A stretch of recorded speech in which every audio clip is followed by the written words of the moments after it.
कि जिस तरीके से सरकार का रोल इस पूरे हिसार के घटनाक्रम में रहा है, एक चीज साबित कर देता है कि एसपी और एसपी के गुंडे तो सिर्फ चेस के वो प्यादे हैं। और अब तो हमारे पास इतना एविडेंस है, चाहे वो रवि आहूजा को उसके घर से अरेस्ट करते वक्त जिस डीएसपी को इंक्वायरी दी है वो मौके पर मौजूद है। आज हमारी बहनें सुसाइड कर रही है तो कहीं ना कहीं उसके पीछे भी पड़तालना है। जिस तरह का बड़ा करप्शन के अलग अलग चार्जेस हो, मैनिपुलेशन ऑफ डॉक्यूमेंट्स के चार्जेस हो, इंक्वायरीज के अंदर डिले किया जा रहा है चुनिंदा लोगों को बचाने के लिए, इसके विरुद्ध में होगा। और पुलिस और पुलिसिंग के जो मापदंड गिरते जा रहे हैं उसके विरुद्ध में होगा।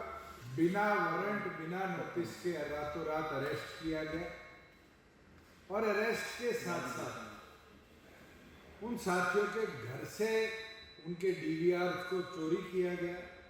अध्यक्ष द्वारा पार्टी के शीर्ष नेतृत्व के साथ बैठक करेगी और जो घटनाक्रम गुरु जम्बेश्वर यूनिवर्सिटी में 16 तारीख 17 तारीख को हुआ और जिस तरीके से हमारे 6 साथियों को पुलिस द्वारा छोड़ दे बिना वारंट, बिना नोटिस के रातों रात अरेस्ट किया गया और अरेस्ट के साथ साथ उन साथियों के घर से उनके डीवीआर को चोरी किया गया, उस सब पर डिटेल में चर्चा भी हुई है। और चर्चा के साथ साथ पार्टी के राष्ट्रीय अध्यक्ष की अध्यक्षता में 2 रेजोल्यूशन, एक छात्रों के लिए और एक जो परिस्थिति लॉ एंड ऑर्डर की है उसके उपरांत पार्टी ने पारित करे। ब्रीफ में मैं आपको बता दूं कि जिस तरीके से सरकार का रोल इस पूरे हिसार के घटनाक्रम में रहा है, एक चीज साबित कर देता है कि एसपी और एसपी के गुंडे तो सिर्फ चेस के वो प्यादे हैं, इसकी भूमिका कहीं और रची गई। और अब तो हमारे पास इतना एविडेंस है, चाहे वो रवि आहूजा को उसके घर से अरेस्ट करते वक्त जिस डीएसपी को इंक्वायरी दी है वो मौके पर मौजूद है, सीआईए का पूरा स्टाफ मौके पर मौजूद है। जिस गाड़ी में घटनाक्रम हुआ उस गाड़ी को ऑफ ड्यूटी ऑन ड्यूटी कहने की स्टेटमेंट चेंज है। और तो और इसमें कई अधिकारियों के रोल जो सामने आने वाले दिनों में आएंगे वो भी हमारे पास है। ये तो लिटिगेशन और उसका पार्ट है। वो लड़ाई तो कोर्ट के ह्यूमन राइट कमीशन के SC/ST आयोग के माध्यम से नामजद किया है, उनकी भी लड़ेगी। आज 14 दिन बाद कुरुक्षेत्र में एक FIR और दर्ज करी गई है कुर्सी तोड़ने की, उसकी भी लड़ेगी। जिस तरीके से CIA स्टाफ इस प्रदेश में चलता है और जिस तरह की रील्स ऑनलाइन डालता है उसके विरुद्ध भी चलेगी। मगर पार्टी द्वारा जो छात्रों की लड़ाई लड़ी जा रही थी कि यूनिवर्सिटीज को केवल मात्र बीजेपी या बीजेपी की विचारधारा के संगठन हो, विश्व हिंदू परिषद, राष्ट्रीय स्वयंसेवक संघ या मोर्चे, इनका अड्डा बनाने का जो प्रयास करा जा रहा था और दूसरे संगठनों को रोका जा रहा था, हिसार के अंदर आगामी 27 तारीख को छात्रों के हित में एक महापंचायत करी जाएगी सभी लोगों से आग्रह करता हूं कि इस लड़ाई के अंदर अपने शिक्षण संस्थानों को बचाने के लिए राजनीतिक दलों से ऊपर उठकर सबसे अनुरोध है कि इस लड़ाई में हमारा सहयोग करें। ये कोई जननायक जनता पार्टी की अकेली लड़ाई नहीं, ये लड़ाई हर उस छात्र के हित की है जिसको यूनिवर्सिटी में प्रताड़ित किया जाता है। आज हमारी बहनें सुसाइड कर रही है तो कहीं ना कहीं उसके पीछे भी प्रताड़ना है। जिस तरह का बड़ा करप्शन के अलग अलग चार्जेस हो, मैनिपुलेशन ऑफ डॉक्यूमेंट्स के चार्जेस हो, इंक्वायरीज के अंदर डिले किया जा रहा है चुनिंदा लोगों को बचाने के लिए, इसके विरुद्ध में होगा। और पुलिस और पुलिसिंग के जो मानदंड गिरते जा रहे हैं उसके विरुद्ध में होगा। जो क्रांतिमान पार्क हिसार का है वो एक संघर्ष की पृष्ठभूमि हमेशा की रही है। 27 तारीख को क्रांतिमान पार्क में तय किया जाएगा कि आगे इस पूरी लड़ाई को लेकर कैसे चलना है। आज डॉक्टर साहब ने अपने सभी साथियों को, पदाधिकारियों को यही आदेश दिए हैं कि वो अपने अपने जिलों में अपने साथियों से चर्चा कर सबको इस संघर्ष की लड़ाई के लिए 27 तारीख को हिसार लेकर पहुंचने का काम करें और फिर मजबूती के साथ आगे क्या रूपरेखा रखनी है उसके ऊपर फैसला लेने का काम किया जाए।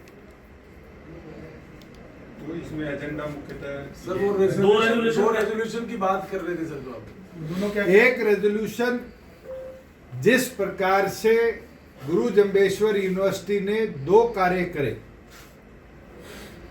एक तो गमला तोड़ने के ऊपर ट्रेसपासिंग और डैमेज ऑफ पब्लिक प्रॉपर्टी की धारा लगाकर 8 साथियों को नामजद किया और अगले दिन जितने छात्र, कोई पीएचडी में था, कोई मास्टर्स में था, कोई स्टूडेंट्स में था,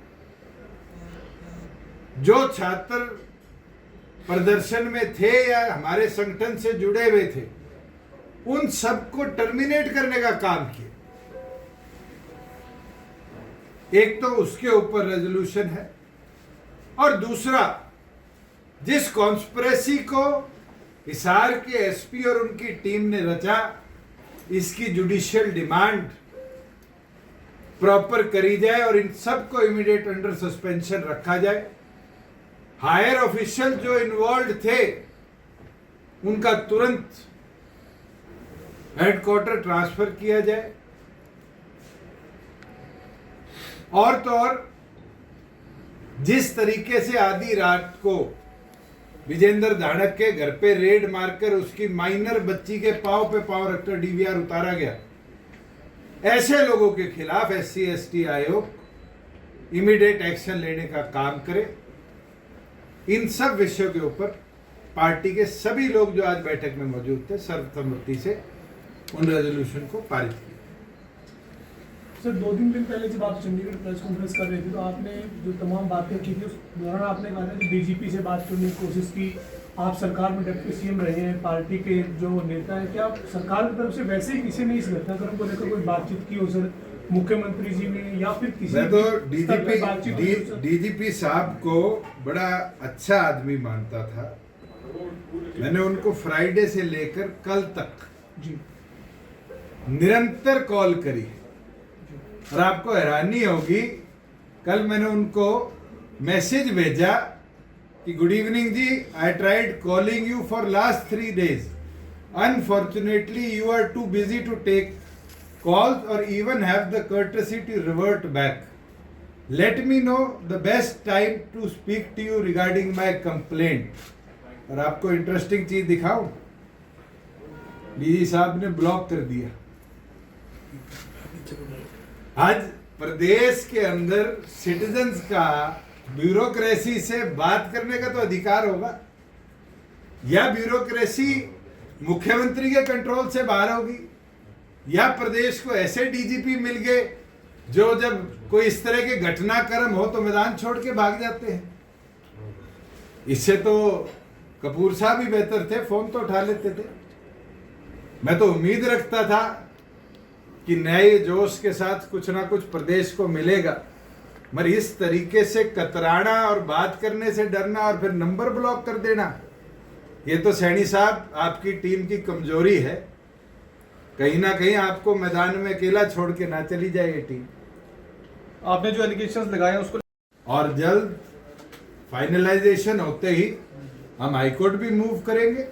जो 6 साथी रात को अरेस्ट हुए थे, उन 6 की तरफ से कल ह्यूमन राइट कमीशन को भी एक संयुक्त कंप्लेंट दी जाएगी।